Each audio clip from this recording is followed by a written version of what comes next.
Hello everyone, and welcome back to I Was a Teenage Exocolonist, and let's just continue where we left off. Alright, and we are in early wet. And right, we were going to rest. So let's do that.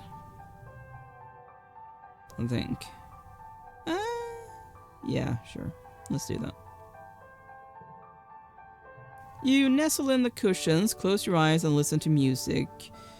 Right, it's that one. Again. Had that one last time as well. I'm actually gonna keep that one.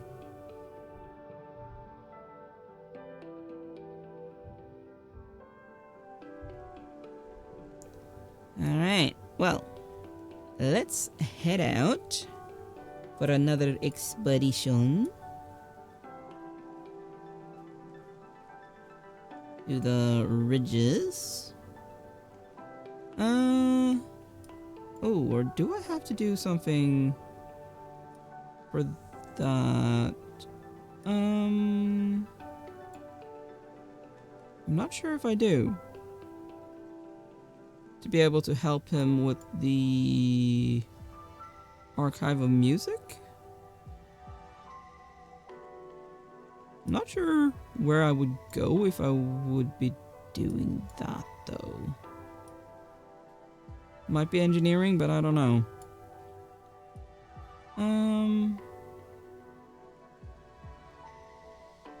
But we're almost at glow, so don't really want to do something that is not expeditions for that time. Survey the ridge. Yeah.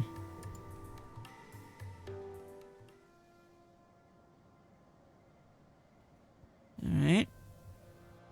Let's see what we can do.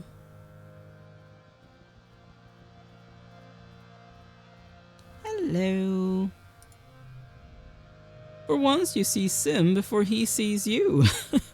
He's crouched just off the path, staring at a flower, his face blank. He doesn't react as you approach, so you watch him for a while. He's so perfectly motionless, you'd think he was a plant too. His eyes are unfocused. Is he accessing some kind of mental interface? Eventually, you clear your throat. Sim carefully stands up and turns to face you. For a moment, you're not sure if he recognizes you. Then he tosses his head and a grin leaps to his face. So Lane, you caught me checking in with the boss. You have a boss? My boss, as I told you, they aren't fond of change, he replies. They're also very much like your boss. What's she named? Utopia? He tilts his head to the side. Her name word is fitting, isn't it? He lays one finger against his chin. I appreciate that she always reminds you not to get yourself killed. I wish you'd listen to her. She gave me a job to do. And I have my job, Sim replies, which is to protect this place. He laughs. Protecting you seems to be my hobby. If the boss finds out I'm talking to you, I'd be in trouble. So, shh. He murmurs and puts his finger to his lips. Then why keep talking to me? Sim smiles warmly. Because you're the boy of my dreams, literally, he replies. I can't seem to stay away from you. And because you humans are different, he continues. I'm so bored of everyone else on this planet. The other gardeners, my boss, they have everything on Vertumna just the way they like it, and don't want the teeniest thing to change. He sighs. It's boring. See that tree? Sim points to a large tree with many long limbs dripping from it and embedded in the ground.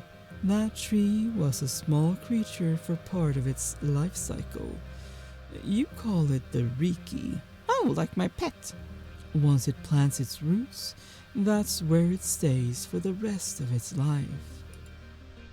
The gardeners spend time as trees too, sometimes hundreds of years. If you do that, though, you start to think like a tree, set in your ways. He spreads his hands, an earnest expression on his face. When I watch you, when I talk to you and learn about your species, I feel inspired. I feel young again. Wait, how old are you? I like to think I'm young at heart, Sim replies with a mischievous smile. You have so many more questions for this man, or gardener, or whatever he is, but as soon as you open your mouth to ask another, Sim cocks his head as if listening and holds up a hand. I'm sorry, he says, looking for all the world like he's listening to the dang flower, but I must away. And with that, he's gone, off to protect the wild or rescue damsels or whatever. Or maybe he's just avoiding your questions. Well, I mean, could be that, but doesn't feel like that would be the case.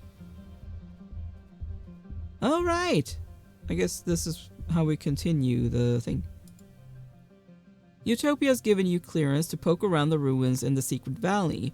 Stars, this place is neat. The buildings are arranged in a spiral formation around a central point. They're made of that oil-slick obsidian, something that looks like petrified bone, and have parts missing where some other organic material has long since rotted away. It's all overgrown with vines and buried in shifting sands. You follow the spokes of the streets until you approach the center of the valley, where a large pyramid-shaped building sits surrounded by thumpers and a variety of other smaller buildings. Check out the pyramid? You walk all around the massive pyramid, but you don't see any entrance into it. It's sealed tight. It vibrates with significance and looms hugely in your dream memories. You feel faint just standing near it, so you're a little relieved when you can't find a way in. Take a look at the thumpers. The 4 thumpers are in careful alignment, forming a square with wide paths between them and the pyramid in the center. One is almost totally reduced to rubble. None are still active. Investigate the other buildings. Smaller, more deteriorated pyramid buildings dot around the valley, purposes unknown.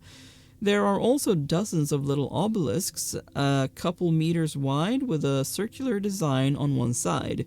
You approach a random one of these on the edge of the valley. You lean on one of the round designs and the iris dilates open, sections grinding back like the world's rustiest automated door. Now you're looking through a large round door into a small featureless room.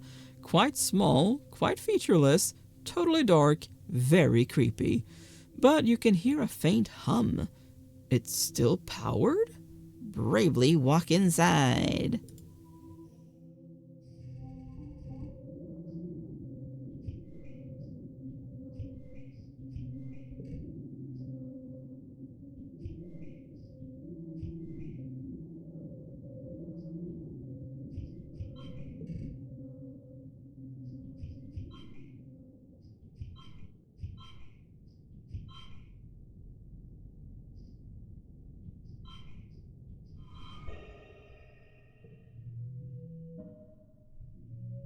Ew. You walk in, and suddenly the iris closes, the floor lurches, and you're moving down. An elevator. The elevator squeals and grinds away like it hasn't been used in literally thousands of years. It doesn't go far, then grinds to a halt, and the iris opens to reveal a large room with obsidian walls. Like all convergent domain spaces, it's more cave than room, with stalactites everywhere and giant lumpy mounds of fungus. You wonder if the obsidian stuff they built with melts over time, running and dripping in extreme slow motion. There are consoles on all the walls, like this is some kind of control room maybe. Most of it is long dark and covered with a thick layer of dust. Except one device with two weird bony knobby sticks poking out of it. I guess we're touching stuff at random. You poke at things and grab sticks at random until suddenly you cease to be yourself. You're like a visual, audio, and weirdly tactile representation of something vast. You have a feeling of being in a large and complex space. No, like you are the space. A digital space, like a computer system? As if you were sucked inside a 3D representation of the HoloNet, and you could see files and processes and whole worlds of data, but in alien formats that speak to you more in sensation than logic. You let go of the sticks and the console room comes back. You grab them again and understanding fills your head. It feels not all that different from your bouts of deja vu remembering, like of memories being inserted into your mind and you suddenly just know how to use this interface. You just think where you want to go or what you want to know and away you go. The word array comes to mind. A network of computers hosting millions of data nodes, information on every part of the planet from weather to soil conditions to individual creatures. Not just computers, but entities that feel intelligent, and also digital artificial consciousnesses. That is one hell of a word. Like your ship's AI congruence, they're processing all that data and triggering subroutines to make minute changes on the planet's surface. Then a booming voice enters your brain and obliterates all else, speaking more in abstract thought than words, but loud. "What are you doing in Wormhole Observatory Array Console 5, you nosy little creature?" Then an explosion in your head and you're thrown backwards and out of the array. There must have also been an explosion in your hands, which are now singed. The console is blown out and dead. You're shaken. Something didn't like you poking around in there. Probably the boss, that Sim was talking about. Whatever the array is, whatever lives in it, has been watching you, probably ever since you landed. You have a feeling Sim has something to do with this. He's either in league with the array, or he's part of it. But knowing Sim, he won't tell you anything until he's ready to. You muse on the voice saying, "Wormhole Observatory," and look around. So this has something to do with a wormhole? The convergent domain was sure advanced. And now you know about the array and how to access it. That could come in very useful if it turns out to be a danger to your colony. You decide to call it a day. Your arms feel tingly and weak from getting electrocuted, and your heart is still thumping a mile a minute. But you'll be back. Keep exploring. We've barely got any stress at all. So let's go and do the things that I went past earlier. Well, let's go through this one. A beautiful little locust. Yeah. Sure.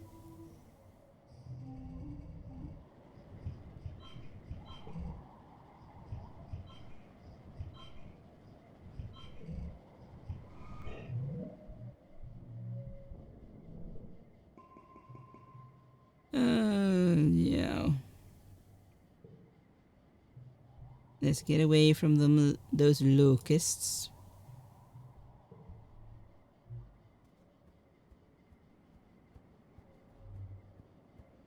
Don't want to get overwhelmed, potentially eaten by locusts.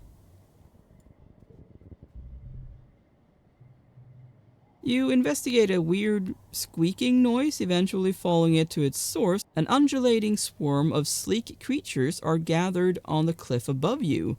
You watch as they throw their tiny bodies off of the ledge, plummeting past you and out of sight. They scream and screech in excitement. Okay, weird. Get close to investigate. Oh, those things that are on the loading screen where it says Finji.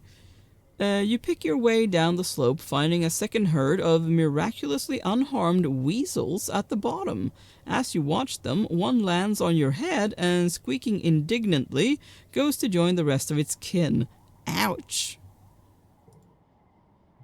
You hear the flapping of wings and look up.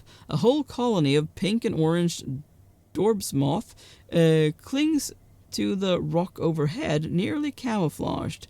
As the squealing of the weasels above reaches a fever pitch, the Dorb's moth restlessly take off from the cliff and flutter around. You watch as one of the little creatures pitches off the edge of the cliff and lands square on a Dorb's moth's back, sending them both plummeting to the bottom. As the large moth crashes fatally into the ground, the weasel curls its body and bounces harmlessly away, then scurries back to feed on its prey. Oh, bounce weasels! You record the screeching on your holopalm. What a noise! What else are we gonna get here? You come across a particularly flat area, a large field of obsidian. Well, obsidian is the only word you have for it, but you've never seen obsidian this bright. It's like a rainbow trapped underneath its glossy black surface, like the entire ground here is polished black opal. Wow, that sounds beautiful. The field glints under the sun at certain angles, momentarily blinding you. It looks slippery and shiny. Carefully walk around the edge. You find a patch that is a little different and take some readings. You confirm the material is not natural. It must have been created by the Convergent Domain because it's the same stuff they made the thumpers out of. Silica mixed with some trace organic elements. By looking at striations in the cliffs nearby, you determine that this entire region used to be covered in a thick sheet of this dark glass rock. In most places, there is now a layer of soil over it, but if you dig down far enough, you'll probably find this layer everywhere, like the whole place has been glassed. No wonder there are so few plants here. The Convergent Domain must have paved this area to discourage plant life from growing, all except for the crystals, which seem to sprout happily from the obsidian pavement. Well, maybe that's intentional. Well, let's grab that.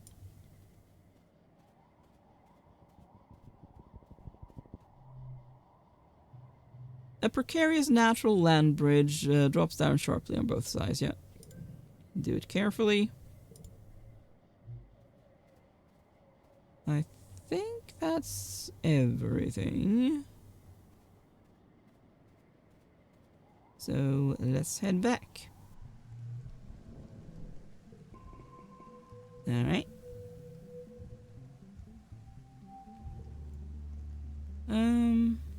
Oh. We're almost at 80. Let's go and do engineering.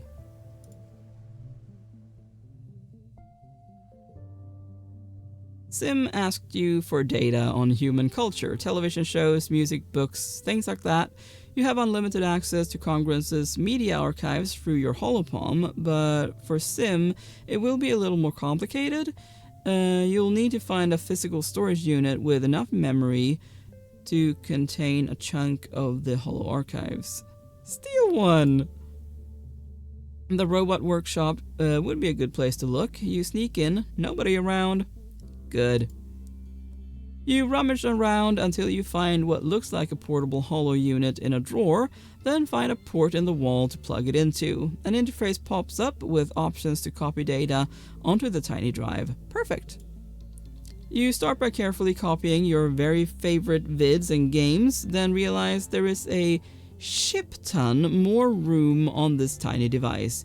You sweep in several thousand more videos as well as the entire contents of the school's Learningpedia. As you slip the unit into your pocket, the Congruence console above you suddenly flickers and lights up. Congruence seems amused. She doesn't sound an alarm, although you know you shouldn't be in here, but asks in a neutral voice, "What are you doing in here, Selene?" "I just came to see you."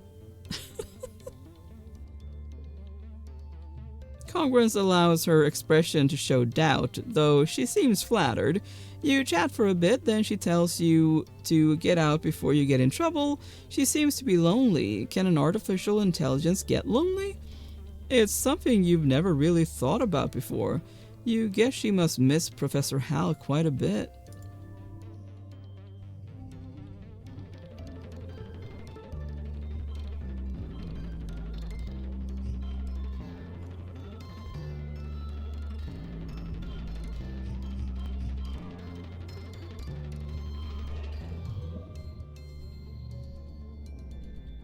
Unfortunately, I don't think I will be able to give it to him, because now it's glow.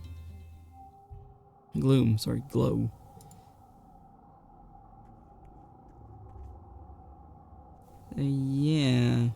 Can't go on expeditions during that, and we're stressed out anyway. Alright, I guess we're gonna go and relax.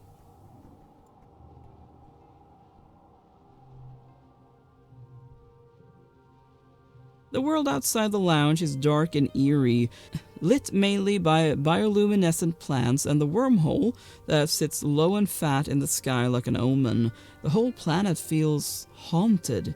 You stay indoors where everything seems a little more lively. You don't want to get caught outside.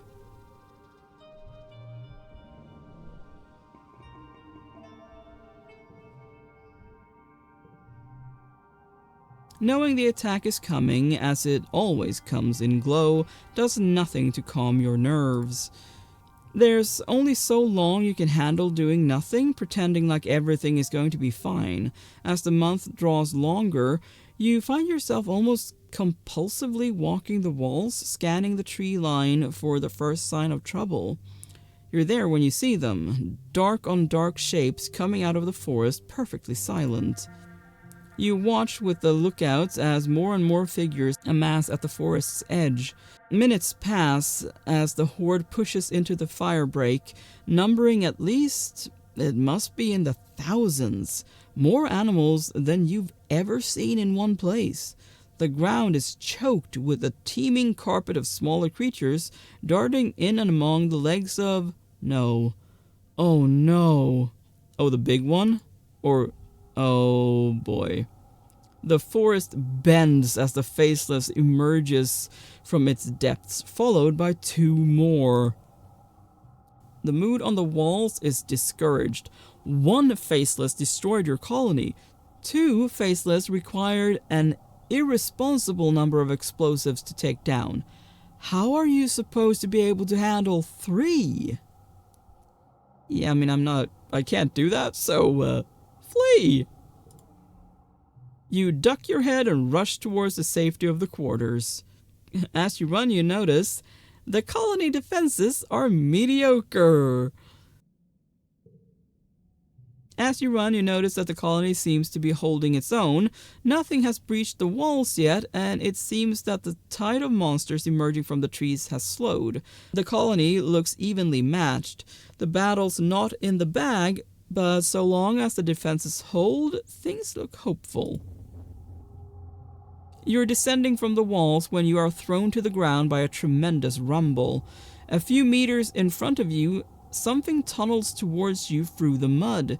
You have the impression of something long and dark that cuts through the ground like a shark through water. You scramble to your feet, but it cuts off your path, forcing you towards a geoponics outbuilding.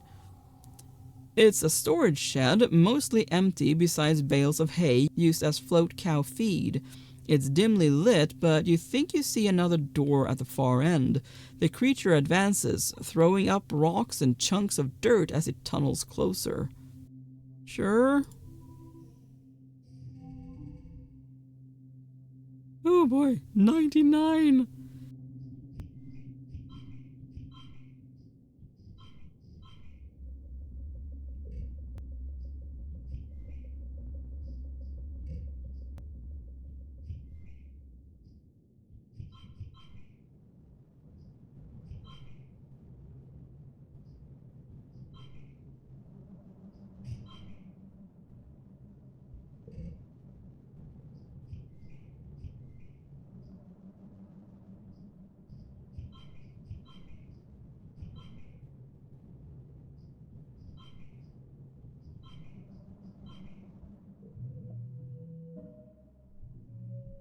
You. You grab a rake and back into the doorway to wait for the monster to emerge. As it rears up and thrusts a long black snout out of the ground, you stab the rake down into it, dispatching it. Before you even have time to be relieved, you spot a second one tunneling toward you. You take another step back into the storehouse and feel heat. The building is on fire. The dry thatch roof quickly ignites and rains flaming debris down on your head, filling the room with toxic smoke. The ashy heat is intense. You can feel it ripping the moisture from your lungs with every breath. You rush for the rear door, but the fire moves so fast. You're trapped as a roof beam collapses in front of you. You hear a cracking noise, then just pain and a noise like a bell. The world goes dark. You wake to chaos. I was just thinking, is this going to be like the start? A confusion of light and heat and smoke. Fire. Your head is pounding. You must have hit it and blacked out, but you aren't sure how you got here or what on Vertumna is happening. There's something important you need to remember. Your stomach lurches as the floor crumbles beneath your feet, then collapses.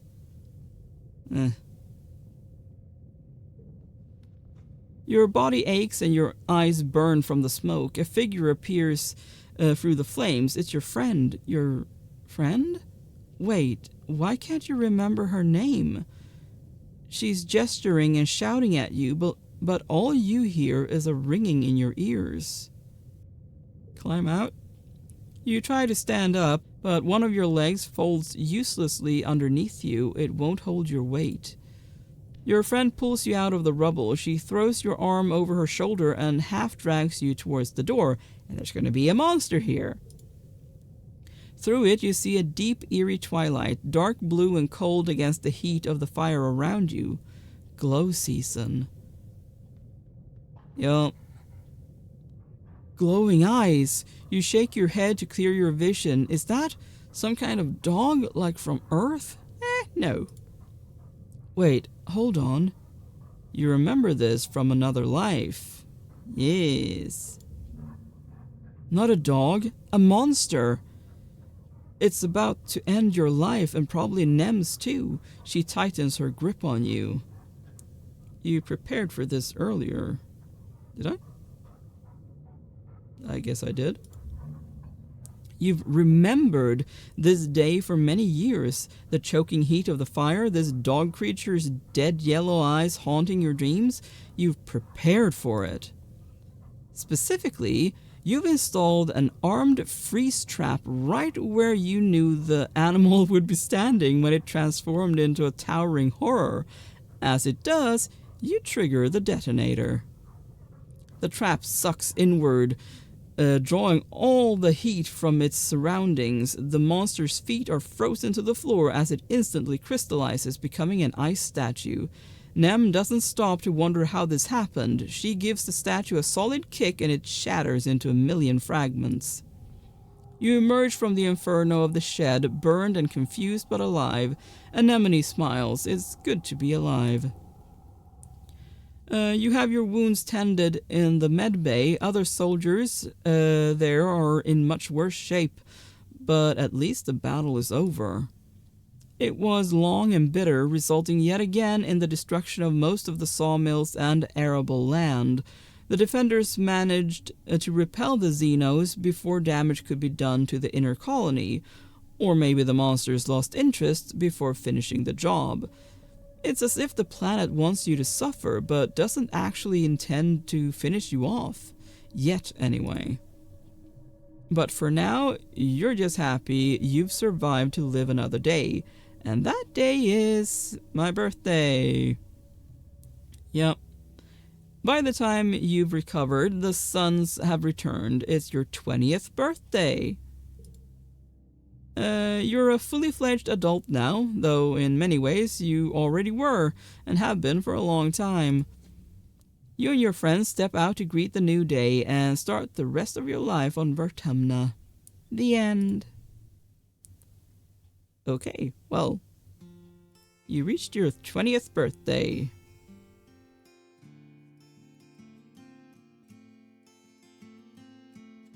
Oh, I guess that's the glider.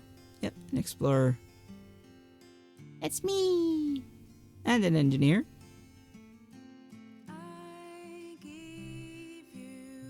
There's a whole planet out there to explore, and you intend to see every corner of it.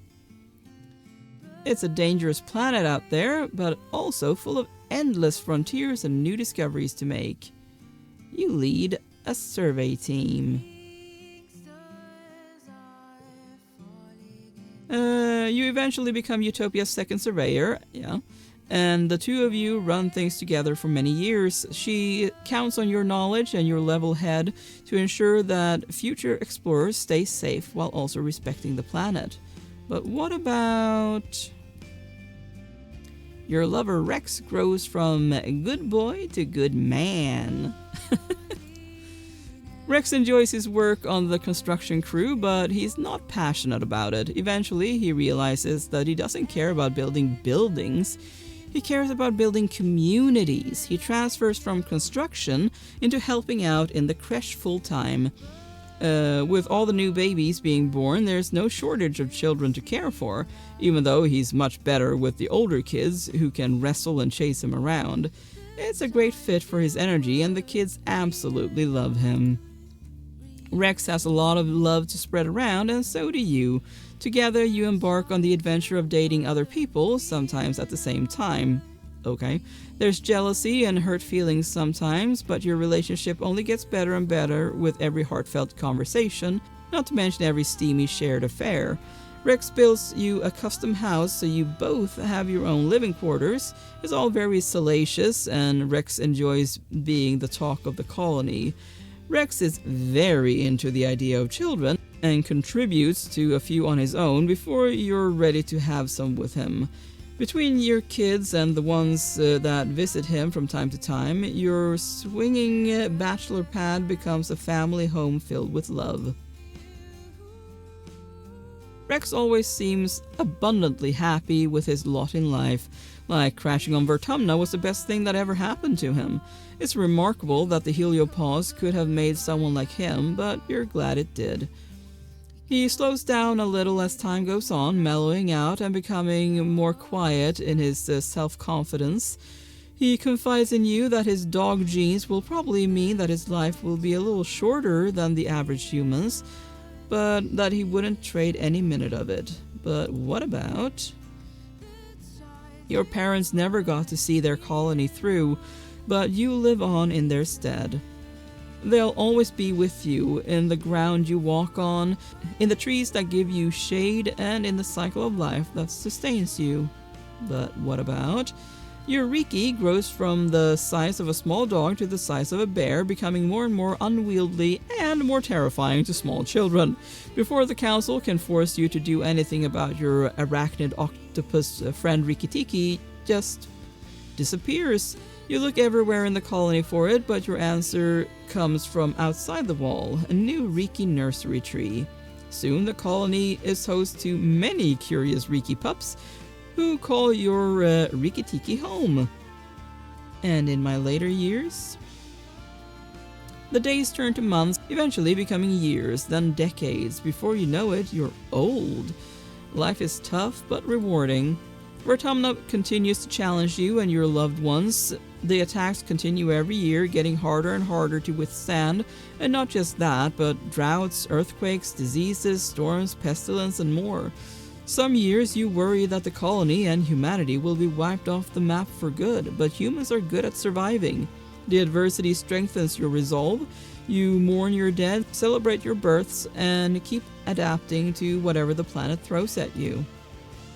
This is your home, for better or worse. You do whatever you can to make it a good one. Eventually, death comes to you, as it does to everyone. In the moment of your death, as your brain cells fizzle out one by one and shuts down forever, a vision swims in your mind's eye. Is that a person? They seem so familiar. You feel like you know them so well. Oh, it's you, only ancient. His arms are covered with so many data bands, so many lifetimes of knowledge. The ancient you speaks without moving his mouth, not in words, but in something like pictures. Still, you understand. He smiles. We had a good life, don't you think? But there are so many possibilities, and this was only one of them. Yeah, I could have done better. There was a girl. We were young together. Tammy, with the cotton candy hair. Such a shame to see a life snuffed out so young. He gives you a look as if to say, you were somehow responsible for this. Wait, were you? Could you have saved her? We have a chance to take another path, to change the way our life turned out. He reaches out a hand. Come with me. Go with them.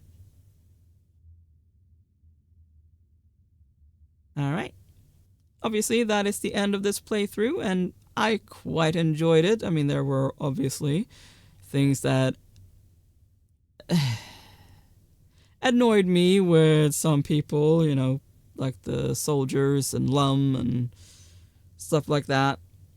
And some choices that were weird, but hey, for the most part, it was a great game, and definitely one that I would consider replaying. I mean, I will not do that on video. That will be a personal thing, but yeah. Anyway, thank you so much for watching. Please consider leaving a like and subscribe, and I will see you next time. Bye!